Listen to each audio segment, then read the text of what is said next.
We were one of the first municipalities that were willing to take a chance on solar, and I believe now that from the results that we've got, that other municipalities are going to take the leap of faith as well.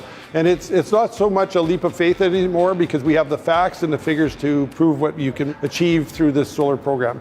We have an environmental plan, and one of the things in there is to, cut our carbon footprint, and this is definitely a way to do that. I think we went to council in April or May, and by July we had the roof covered with 3,622 solar panels in time for the summer games. That was really impressive. Leduc's actually in a really good place to generate solar energy. Some people might think, it's cold here in the winter, are we really going to get good energy from the sun? But indeed we are.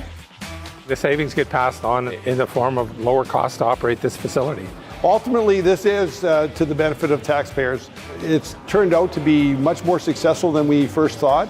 The contract that we signed with ENMAX Energy ensured that they would take care of the maintenance and they'd look after the system for us. I think this has been a real success story for the City of Leduc, and it certainly makes me more open to new ideas.